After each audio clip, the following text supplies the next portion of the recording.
आज के विशेष कार्यक्रम में मैं हूं आपके साथ डॉक्टर ईशा राजे तिवारी। दर्शकों, 31 दिसंबर 2019 को चाइना में कोरोना वायरस का पहला मामला दर्ज किया गया। देखते ही देखते ये संक्रमण वैश्विक स्तर पर फैल गया। अगर सबसे ज़्यादा केसेस की हम बात करें तो भारत में लगभग 2.8 लाख केसेस के साथ ये विश्व में 7वें स्थान पर है। अब जबकि लॉकडाउन 5 की शुरुआत हो चुकी है, तो ऐसे में क्या रहेगा लॉक और क्या कुछ हो जाएगा अनलॉक, ये जानने के लिए आज हमने अपने स्टूडियो में आमंत्रित किया है भोपाल डिस्ट्रिक्ट कलेक्टर तरुण कुमार पिथौड़े जी को। आपका इस कार्यक्रम में बहुत बहुत स्वागत है। पिथौड़े जी, सबसे पहला सवाल तो मेरा यही रहेगा, क्योंकि लोग असमंजस में है, गाइडलाइंस जारी कर दी गई है, लेकिन इसके बाद भी लोगों को ये जानना और काफ़ी ज़रूरी हो गया है और उनकी सहूलियत के लिए भी ये जानना बेहद ज़रूरी है कि क्या कुछ ऐसी चीज़ें हैं जिन पर अभी भी पाबंदी है और क्या कुछ रियायतें अभी प्रदान की गई हैं। जैसा कि आपने देखा होगा, जो नए गाइडलाइंस आए हैं उसमें कोई भी जोन अब नहीं है, सिर्फ कंटेनमेंट एरिया की बात की गई है और कहीं पे बफर की बात की गई है। जी।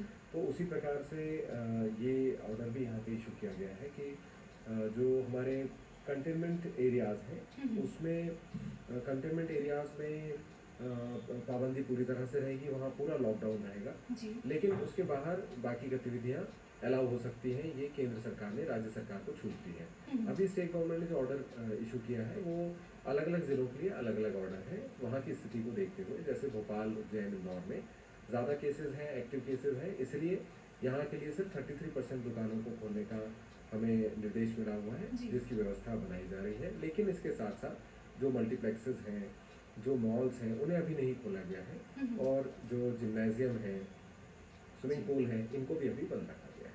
बिल्कुल, अगर हम रियायतों की बात करें तो इसमें आपने बता दिया है कि क्या कुछ खोला जाना है और क्या कुछ नहीं, लेकिन सवाल एक बेहद इम्पॉर्टेंट जो है, महत्वपूर्ण, वो उठता है कि अगर हम लॉकडाउन 4 की बात करें तो सबसे ज़्यादा केसेस में बढ़ोतरी अगर हम देखी जाए तो लॉकडाउन 4 में ही हुई थी। लॉकडाउन 5 में भी ये जो केसेस है, आशंका जताई जा रही है कि केसेस में इजाफा हो सकता है। तो क्या हमारा जो प्रशासन है उसकी पूरी तैयारी है? अगर व्यवस्था जो कुछ है, सिचुएशन बिगड़ती है, तो क्या व्यवस्था है हमारे पास? जी बिल्कुल, हम लोगों ने पहले से आकलन किया हुआ है, गवर्नमेंट ने भी हमको निर्देश दिए हुए थे, तो हम किसी भी इवेंचुअलिटी के लिए पूरी तरह से तैयार हैं। ये ऑलरेडी ये प्लानिंग की गई है कि कितने केसेस एक साथ आ सकते हैं और हमें कितने बेड्स की ज़रूरत पड़ेगी, उसकी तैयारी हम लोगों ने ऑलरेडी कर रखी है। हमें बस हम डेली बेसिस पे मॉनिटर करते हैं कि हमारे कितने केसेस आ रहे हैं। जितने केसेस आते हैं उसके अकॉर्डिंगली हमारे बेड्स जो है वो तुरंत बढ़ाए जा सकते हैं, हमने उसकी पूरी तैयारी। बिल्कुल, लगभग 13 लाख जो प्रवासी मजदूर हैं वो प्रदेश वापस लौट चुके हैं। ऐसे में उन्हें क्या कुछ विशेष व्यवस्थाएं हैं प्रदान की जा रही हैं, सुविधाएं प्रदान की जा रही हैं, ये भी हम जानते हैं भोपाल जिला कलेक्टर तरुण कुमार पिथौड़े जी से। बहुत सारे प्रवासी जो मजदूर साथी हैं वो अन्य कई कई जगहों से यहाँ पे लौटे थे और उनके लिए सारी व्यवस्थाएं की गई थी। चाहे हम उनके खाने की बात करें या यहाँ से प्रस्थान की बात करें, उनके लिए 300 साढ़े 300 से ज़्यादा बसेस से भोपाल से लगाई गई थी और उनको उनके गंतव्य तक छोड़ा गया था। बहुत सारे ऐसे भी मजदूर थे जो कई ट्रक्स में आए थे और उनको बॉर्डर पे छोड़ दिया गया था, उन लोगों को भी अलग से रवाना किया गया है। उनके लिए खाने की व्यवस्था, उनके लिए चप्पल जूतों की व्यवस्था और अन्य जो भी व्यवस्थाएं हो सकती थी वो सारी व्यवस्थाएं की गई हैं। कई बार कुछ मजदूर साथियों को रुकने की आवश्यकता थी तो उनको रोका गया, उनको अच्छे जगहों में रोक के सारी व्यवस्थाएं दी गई और उसके बाद उनको घरों के लिए रवाना किया गया है। इसी प्रकार से बहुत सारे मजदूर साथी ट्रेनों से आए थे और वो ट्रेनों से आके यहाँ भोपाल आके अपने अलग अलग ज़िलों के लिए रवाना हुए थे, तो उसके लिए भी पूरा अरेंजमेंट यहाँ पे किया गया। जी, इसी के साथ क्या कुछ अभियान या योजनाएं चलाई जा रही है प्रवासी मजदूर के लिए? इनके लिए अभी पूरा एक रजिस्ट्रेशन किया जा रहा है। स्टेट गवर्नमेंट ने ऐसे समस्त मजदूरों को रजिस्टर करने के लिए निर्देश दिया हुआ है और उनको विभिन्न योजनाओं से जोड़ा जाएगा। अभी जो गाँव में बहुत सारे मजदूर आए हुए हैं उनको नरेगा से ऑलरेडी जोड़ लिया गया है और उनको कार्य उपलब्ध कराया जा रहा है। बिल्कुल, खाने की ज़रूरतें इस समय में बहुत ज़्यादा देखी जाती हैं, तो खाद्य आपूर्ति के लिए क्या कुछ विशेष किया जा रहा है? जब ये लॉकडाउन हुआ तो ये देखने में आया कि जो लोग हैं उनके पास, क्योंकि जॉब में वो नहीं जा रहे थे, तो उनके पास खाने के जो वस्तु थी उसकी कमियां हो रही थी। तो उसके लिए स्टेट गवर्नमेंट ने पूरा आवंटन हम लोगों को दिया। जितना हम लोगों ने आवंटन चाहा उतना आवंटन हमको स्टेट गवर्नमेंट से मिला और उसमें न केवल जिनके राशन कार्ड हैं बल्कि जिनके राशन कार्ड नहीं थे और जो मजदूर कहीं और बाहर से आके फंसे हुए थे या हमारे स्थानीय लोग थे जिनको हमें अलग कैंप्स में रखना पड़ा या जिनके पास खाने की सामग्री की बहुत कमी हो गई थी, जी। उनको हमने राशन बांटा है। इसके अलावा बहुत सारे ऐसे लोग जो बेघर थे, जिनके पास घर नहीं था, तो उन्हें हमने खाना बना के बांटा है। हमारे नगर निगम की टीम, बहुत सारे एनजीओज और बहुत सारे लोग इसमें लगे रहे और उन्होंने लगातार यह सुनिश्चित किया कि कोई भी व्यक्ति भूखे पेट बिल्कुल भी ना सोए। बिल्कुल, कोई ऐसा व्यक्ति है जिसे खाने की ज़रूरत है, तो उसे कहाँ संपर्क करना पड़ेगा? अगर उसके पास सर्विस नहीं पहुँच पा रही है, तो वो किस प्रकार से कॉन्टैक्ट कर सकता है? उसके लिए हम लोगों ने टोल फ्री नंबर दिया था। हमारा 181 की जो सर्विसेज पहले से चल रही है मध्य प्रदेश में, उससे हमारे पास बहुत सारे कॉल आए, 50,000 से ज़्यादा कॉल उससे आए हैं। जी। इसके अलावा हमने व्हाट्सएप नंबर दिया था। एक हमने अपना लोकल हेल्पलाइन नंबर दिया था 2704 उस पर भी लोग कॉल करके बता सकते थे कि उनकी किस तरह की समस्याएं हैं, कौन सी आवश्यकता है, तो वो सारी आवश्यकताएं हम लोगों ने उनकी पूरी की हैं। जी। इसके अलावा वो अपने स्थानीय जो ऑफिसर्स हैं या और लोग हैं उनको भी उन्होंने अवगत कराया, तो वहाँ पे भी हमने लिस्ट बना के लोगों को राशन और खाद्यान्न उपलब्ध कराया। बिल्कुल, ये खाद्य आपूर्ति की बात हो गई। अगर हम किसानों की बात करें जो कि अनाज के लिए मतलब लोगों का पेट भरते हैं, तो ऐसे में उनके लिए क्या कुछ विशेष सुविधाएँ प्रदान की जा रही हैं? देखिए, जब ये संक्रमण आया तो सबको भय था कि ये बहुत तेज़ी से फैलेगा और बहुत तेज़ी से फैला भी। जी। लेकिन उसके साथ-साथ ये भी एक चैलेंज था कि सिर्फ़ यही कुछ महीने थे जिसमें किसानों से वीट प्रोक्योरमेंट और बाकी अन्य भी चीज़ें प्रोक्योर की जाती हैं और उसके लिए व्यवस्था बनाई गई। शासन ने पूरे संक्रमण को देखते हुए इस तरह की व्यवस्था दुरुस्त करने के लिए कहा कि हम किसानों का जो गेहूँ है और अन्य खाद्यान्न है उसको खरीद सकें और उसको उसकी खरीदी की गई। जी। भोपाल ज़िले में खरीदी थोड़ी सी विलम्ब से चालू हुई क्योंकि संक्रमण यहाँ तेज़ी से फैला था, इसलिए बाद में चालू हुई, लेकिन बाद में चालू होके 90% से ज़्यादा खरीदी पूरी कर ली गई और जो शेष है उसको भी पूरा किया जा रहा है। बिल्कुल, अगर हम मध्य प्रदेश की बात करें तो इसमें सबसे ज़्यादा जो कोरोना से ग्रसित केसेस मिल रहे हैं, तो वो सबसे पहले इंदौर में, उसके बाद भोपाल, उसके बाद उज्जैन में सबसे ज़्यादा केसेस देखे जा रहे हैं। तो विशेष तौर पर इन इलाकों का किस प्रकार से ध्यान रखा जा रहा है?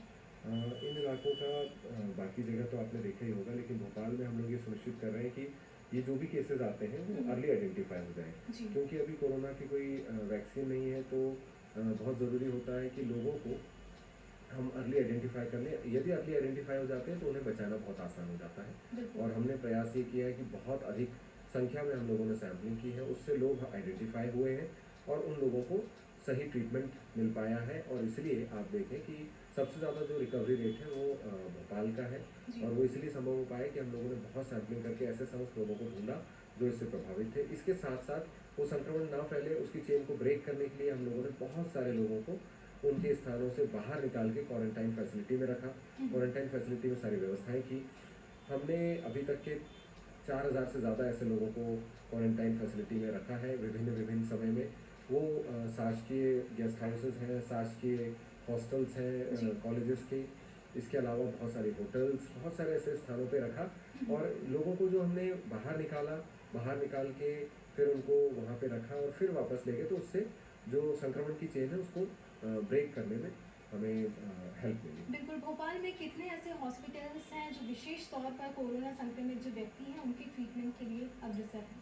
इसमें एम्स है सबसे पहला हॉस्पिटल था, जी। फिर हमीदिया, चिरायू, हम्म। ये हॉस्पिटल के साथ हम लोग लगातार कार्य कर रहे हैं और यहाँ पे हम ट्रीटमेंट जो है कोरोना का, कोविड का, वो ट्रीटमेंट यहाँ पे। जी, फिर थोड़ी सी जब जांच हो जाती है और जो पेशेंट है वो कोविड पॉजिटिव निकल आता है, तो ऐसे में कौन डिसाइड करता है कि किस हॉस्पिटल में उस पेशेंट को जाना है? क्या वो उसकी भी चॉइस रहती है या फिर जो हॉस्पिटल है जहाँ चेकअप हुआ है वही डिसाइड करता है?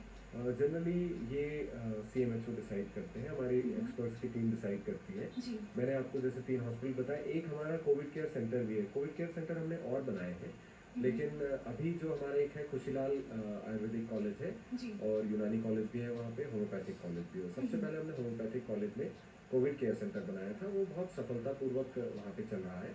वहाँ 50 से ज़्यादा लोगों का वहाँ पे भी इलाज हुआ है। उन्हें वहाँ पे ऐसे लोगों को रखा गया जो एसिम्प्टोमेटिक होते हैं जी। और वहाँ से भी बहुत सारे लोग अभी डिस्चार्ज हो गए हैं। तो ऐसे 4 फैसिलिटीज़ हम लोगों की बनाई गई हैं और इसमें ये डिसाइड हमारी एक्सपर्ट टीम करती है कि जो एसिम्प्टोमेटिक है, जिन्हें बहुत ज़्यादा केयर की आवश्यकता नहीं, उनको हम कोविड केयर सेंटर में रखते हैं, और जिन लोगों को केयर की आवश्यकता है ज़्यादा, उनको हम लोग अस्पतालों में भेजते हैं, जैसे कोविड हॉस्पिटल जिसको हम डिक्लेयर करते हैं, जैसे चिरायू है, हमीदिया है और एम्स है।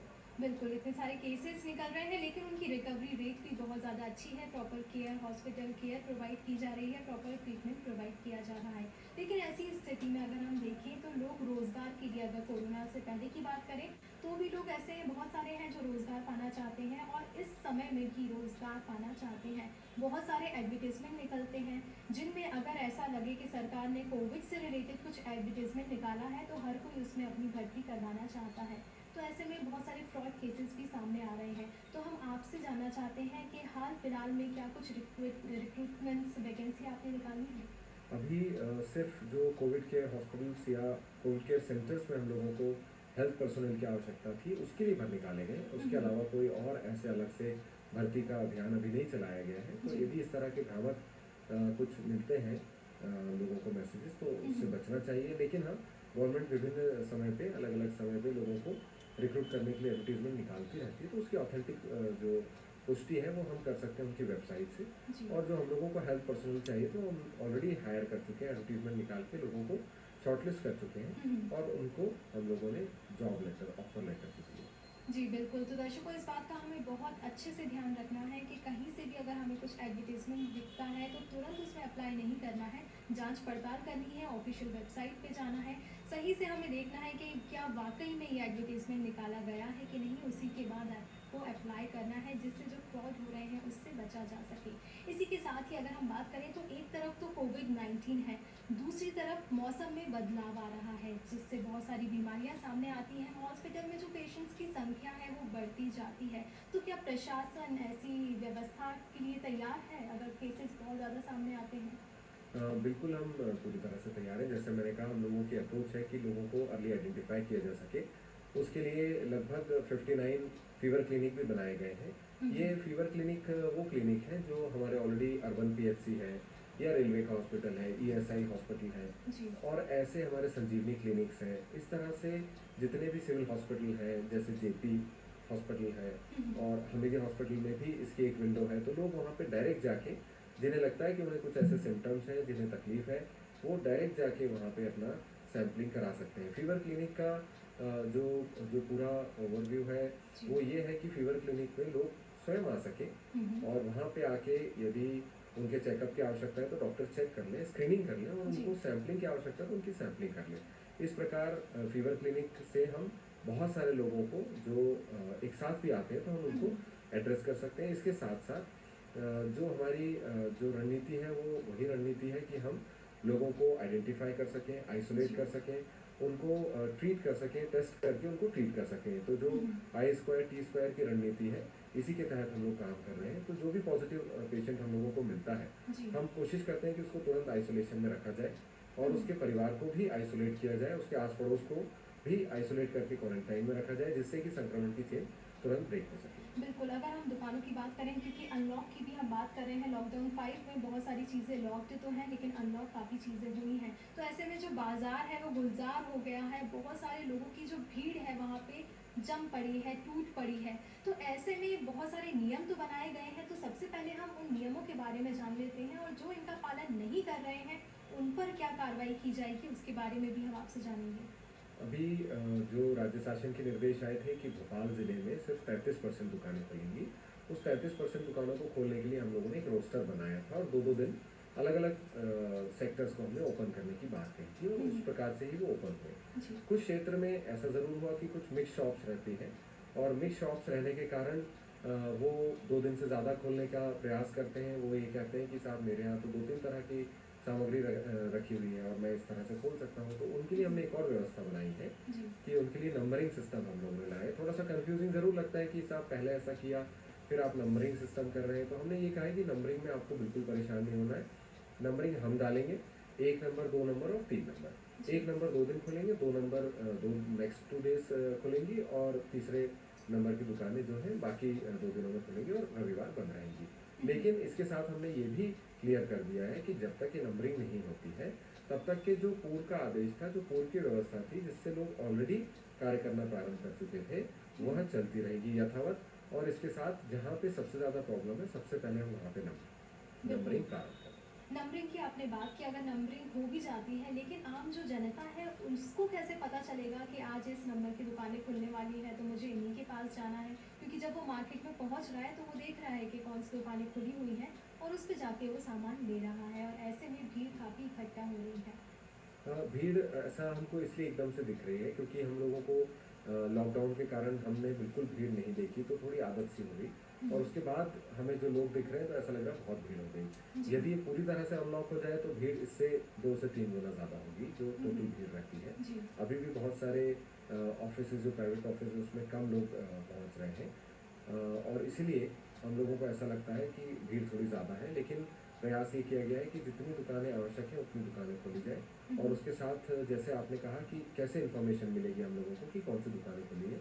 बहुत सारी दुकानें हैं हर लोकेलिटी में, और नंबर के हिसाब से हर जो सेक्टर है उसको जी। चांस मिलता है। तो व्यक्ति यदि बाहर जाता है कुछ भी परचेज करने, तो वो उसे कोई ना कोई दुकान खुली मिलेगी जहाँ पे उसको आवश्यक सामग्री मिल सकती है। इसके बिल्कुल। अलावा जो मेडिसिन की दुकानें हैं, किराने की दुकानें हैं, हम्म। वो हम लोगों ने वैसे पहले से ही ओपन रखी हुई हैं। डिस्टेंसिंग के लिए अगर देखा जाए तो गोले जो है वो मार्क कर दिए गए हैं फ्लोर पे कि आपको इतनी इतनी दूरी पर खड़े होना है, लेकिन फिर भी अगर लोगों को देखा जाए तो लोग भीड़ ही इकट्ठा कर रहे हैं। तो कौन मॉनिटर कर रहा है इस चीज़ को कि लोग जो है पालन कर रहे हैं नियमों का या नहीं? इसके लिए जो पुलिस है वो इसको पालन करवा रही है, लगातार अनाउंसमेंट हो रहे हैं। पब्लिक एड्रेस सिस्टम हम लोगों ने कई जगह लगा रखे हैं, नगर निगम की टीम इसका पालन करवा रही है। जो हमारे रेवेन्यू ऑफिसर्स की टीम है, एसडीएम्स हैं और उनकी टीम है, ये इसका पालन करवा रही है। कुछ हम्म, होमगार्ड जवानों को भी हम लोगों ने लगा रखा है कि इसका पालन हो। जी। कई जगह ऐसा होता है कि लोग उसको भूल जाते हैं, तो लोग अनाउंस वहाँ पे करते हैं, हम्म, और उस अनाउंस करने से लोगों को वापस इस बात का इल्म होता है कि नहीं, उन्हें अभी कोरोना समाप्त नहीं हुआ है, और जो फिजिकल डिस्टेंसिंग की बात की गई है जी। उसका पालन करना बहुत आवश्यक बिल्कुल, अगर भारत में शादियों की बात करें तो लॉकडाउन के चलते बहुत सारी शादियां हैं वो पोस्टपोन हो गई हैं, लेकिन कुछ ऐसी शादियां हैं जो कम लोगों को रहते हुए भी की जा रही हैं। तो अब कितने लोग अलाउड हैं एक शादी को अटेंड करने के लिए? है। अभी भोपाल में हम लोगों ने शादियों में 20 लोगों को अलाउ किया, पहले ये 10 था, 20 लोग को अलाउ किया हुआ है। हम्म, वैसे केंद्र शासन की गाइडलाइन में तो और ज़्यादा लोग हैं, लेकिन एहतियात बरतते हुए हमने अभी से अलाउ किया है, और जैसे जी। जैसे हम लोग आगे बढ़ेंगे तो ये संख्या हम लोग बढ़ाते जाएंगे। बिल्कुल, अगर शादी अटेंड करने के लिए कोई भोपाल का व्यक्ति है वो बाहर जा रहा है, स्टेट जो है बदल रहा है, तो ऐसे में क्या कुछ अलग से पास लेना पड़ेगा, कुछ परमिशन लेनी पड़ेगी, कुछ ऐसा हेल्थ सर्टिफिकेट है, चेकअप है जो उसे करवाना पड़ेगा? पहले जब ये स्टार्ट हुआ था तब ई पास की आवश्यकता पड़ती थी कहीं पे भी निकलने के लिए रेड जोन से। हम्म, अब ई पास की फैसिलिटी गवर्नमेंट ने पूरी तरह से समाप्त कर दी है। जी। लेकिन फिर भी किसी व्यक्ति को लगता है कि वो किसी दूसरे स्टेट में जा रहा है और उसको पास की आवश्यकता है, तो वो व्यक्ति अभी भी ई पास के लिए अप्लाई कर सकता है, और ई पास बिना किसी की परमिशन के ऑटोमेटिक जनरेट होकर उसको उसके नंबर पे मिल जाएगा। बिल्कुल। और इसलिए अब उसको किसी और स्टेट में जाने के लिए बिल्कुल भी कोई उलझन नहीं है। बिल्कुल, तो अप्लाई करने के लिए कहाँ जाना पड़ेगा? कौन सी ऐसी वेबसाइट है जिस पे जाके अप्लाई कर सकते हैं? अप्लाई करने के लिए ई पास की जो वेबसाइट है वो बिल्कुल। MapIT पे बनाई गई है, हम्म, और वो कोई भी गूगल करके देख सकता है कि मध्य प्रदेश ई पास, और MapIT/COVID-19 ई पास जी। फैसिलिटी बनाई गई है, उसमें अप्लाई कर सकता बिल्कुल, जो सरकार का है कोविड-19 पे स्पेशल पेज है, आप उस वेबसाइट पे जा सकते हैं और आपको पूरी इन्फॉर्मेशन मिल जाएगी, साथ ही आप अप्लाई कर सकते हैं ई पास के लिए भी।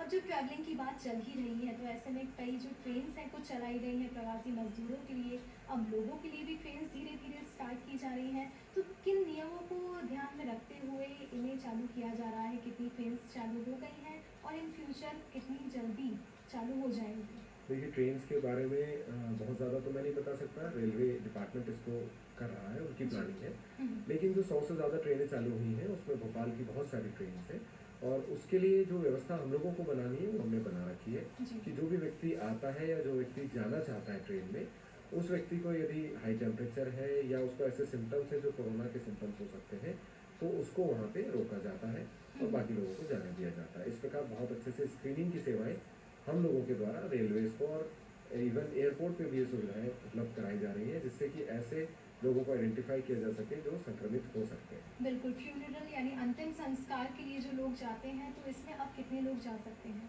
अभी इसमें हमने केवल 10 लोगों को अलाउ किया हुआ है। हम्म, तो अभी जो है 10 लोग जा सकते हैं। इसी के साथ जो 181 जो सीएम हेल्पलाइन नंबर है, इस पे आप कांटेक्ट कर सकते हैं अगर आपको कोई भी इंफॉर्मेशन लेनी है, देनी है। इसके अलावा आपने एक और नंबर बताया था हमारे दर्शकों को, तो एक बार मैं फिर से चाहूँगी कि आप हमारे दर्शकों को बताएं कि कहाँ वो और कांटेक्ट कर सकते हैं। हमारा एक हेल्पलाइन नंबर है 270421। इस पे कॉल करके भी किसी भी तरह की समस्याओं को बताई जा सकती है। इसके अलावा ये नंबर इस बात के लिए भी है कि यदि आपको लगता है कि आप बीमार हैं, आपको किसी तरह के कोई सिम्टम्स हैं, तो आप बताएंगे तो हमारी टेलीमेडिसिन टीम आपको कॉल करके आपकी जांच करती है और आपको सुझाव देती है कि आपको क्या करना चाहिए। बिल्कुल, एक बहुत ही छोटा सा सवाल है जो लोगों के बहुत जहन में उठता है, घर में जो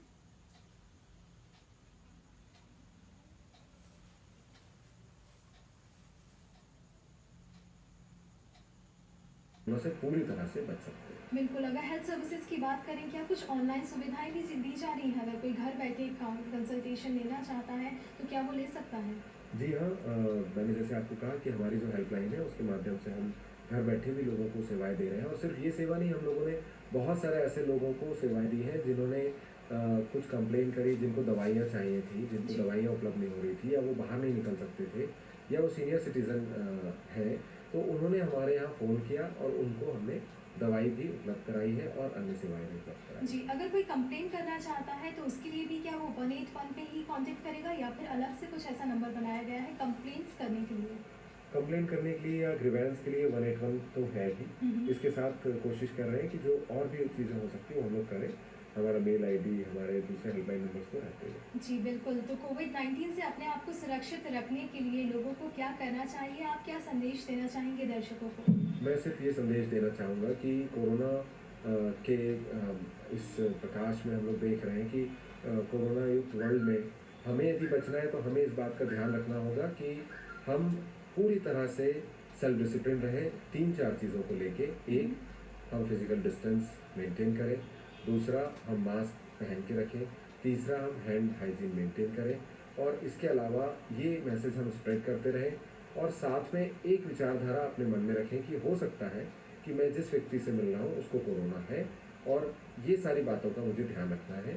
और साथ में ये भी सोचें कि मुझसे संक्रमण ना फैले, शायद मुझे कोरोना हो सकता है, तो मैं दूसरे व्यक्तियों के उस स्पेस में एंटर ना करूँ जहाँ से उनको ये संक्रमण पहुँच सकता है। बिल्कुल, तो भोपाल डिस्ट्रिक्ट में कोरोना से रिलेटेड क्या कुछ चल रहा है उसकी पल पल की खबर रखने वाले भोपाल डिस्ट्रिक्ट कलेक्टर तरुण कुमार पिथोड़े जी आज हमारे साथ कार्यक्रम में जुड़े और उन्होंने हमें बताया कि लॉकडाउन 5 में क्या कुछ लॉक्ड रहने वाला है और क्या कुछ अनलॉक हो गया है या फिर आगे होने वाला है। आशा करती हूँ आज का प्रोग्राम आपको पसंद आया होगा। हम हमारे साथ जुड़ने के लिए पिथोड़े जी आपका बहुत बहुत धन्यवाद। इसी के साथ दर्शक को डॉक्टर ईशा राज तिवारी को दीजिए इजाज़त। नमस्कार।